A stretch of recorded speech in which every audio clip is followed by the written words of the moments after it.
তার কলিজার টুকরা আরাফাত রহমান কোকো বানানীর কবরস্থানে শাহিদ আছে মাওলা, তার কবরটাকে তুমি জান্নাতের বাগিচা বানায় দাও। আল্লাহ তাআলা খাস করে বাংলাদেশের সাবেক তিনবারের সফল প্রধানমন্ত্রী দেশ নেত্রী বেগম খালেদা জিয়া দীর্ঘদিন যাবৎ অসুস্থ মাওলা, মেহেরবানি করে নেত্রীকে পরিপূর্ণ সুস্থতা দান করে দাও।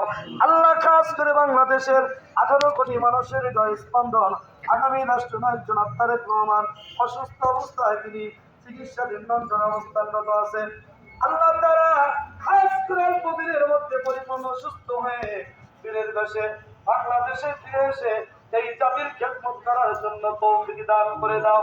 আল্লাহ তাআলা খাস করে মানিকগঞ্জ এলাকা সংকীর্ণ দৌলতপুর শিবালয়ের ধানের শীষের কান্ডারি জননেতা এস এ কবির আল্লাহ আগামী সংসদ নির্বাচনে ধানের শীষের প্রতীক নিয়ে আল্লাহ সংসদ সদস্য নির্বাচিত হয়ে এই দেশের খেদমত করার জন্য তৌফিক দান করে দাও।